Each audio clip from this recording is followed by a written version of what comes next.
الرحمن عمرہ مفردہ کے اعمال میں سے دوسرا عمل طواف بیت اللہ تھا۔ عرض کیا تھا کہ طواف کرنے والا باطہارت ہو۔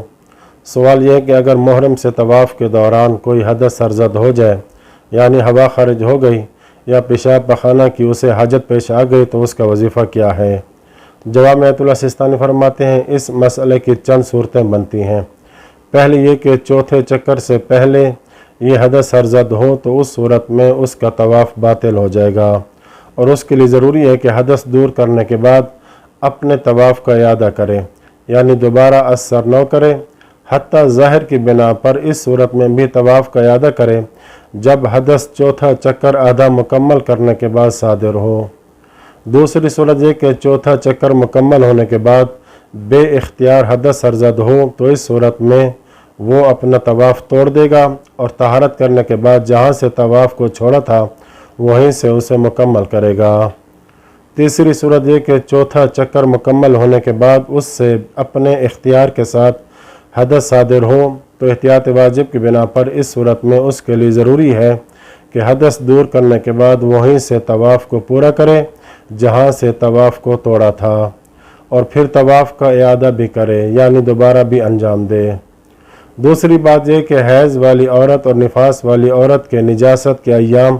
ختم ہونے کے بعد اور مجنب شخص پر طواف کے لیے غسل کرنا واجب ہے، اور اگر غسل کرنا مشکل ہو اور غسل کرنے پر قادر ہونے سے مایوس بھی ہوں تو تیمم کر کے طواف کرنا واجب ہے، اور احتیاط مستحب کی بنا پر مذکورہ بالا صورت میں طواف کے لیے نائب بھی بنانا چاہیے، اور اگر تیمم کرنا بھی ممکن نہ ہو اور اس پر قادر ہونے سے مایوسی ہو تو طواف کے لیے نائب بنانا لازم ہے۔ سوال یہ ہے کہ اگر کوئی عورت اس خیال سے عمرہ مفردہ کا احرام باندھ لے کہ طواف اور نماز طواف میں کسی کو نائب بنانا جائز ہے اور پھر اسے حکم کا پتہ چلے تو اس کی ذمہ داری کیا ہوگی؟ جواب میں آیت اللہ سستانی فرماتے ہیں اس صورت میں جب پاک ہونے تک انتظار کرنا بھی مشکل ہو تو اس کے لیے نیابت کے ذریعے طواف اور نماز طواف کا کافی ہونا بعید نہیں ہے۔ دوسرا سوال یہ ہے اگر حائض عمرہ مفردہ کا احرام باندھے اور اس کا قافلہ اس کے پاک ہونے کا انتظار نہ کرے تو کیا ایسے کو نائب بنانا جائز ہے جو اس کی طرف سے طواف اور نماز طواف ادا کرے؟ جواب میں آیت اللہ سستانی فرماتے ہیں جی ہاں، وہ طواف اور نماز طواف کے لیے نائب بنائے اور پھر خود سعی انجام دے، پھر تقصیر کرے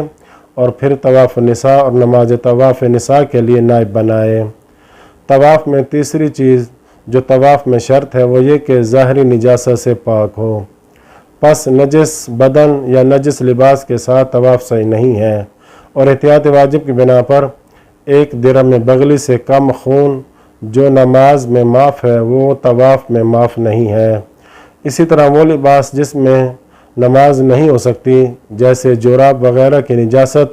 طواف پر اثر انداز ہوتی ہے جبکہ نماز میں معاف ہے، لیکن متنجس یعنی نجس شدہ کو طواف کی حالت میں اٹھانے میں کوئی حرج نہیں ہے، جیسے نجس رومال وغیرہ کو جیب میں دوران طواف ساتھ اٹھانے میں کوئی حرج نہیں ہے۔ طواف کی شرط میں چوتھی چیز مردوں کا ختنہ شدہ ہونا ضروری ہے۔ اس کی تفصیل اگلی ویڈیو میں بیان کریں گے انشاءاللہ تعالی۔ وصلی اللہ علی محمد و اہل بیتہ الطاہرین۔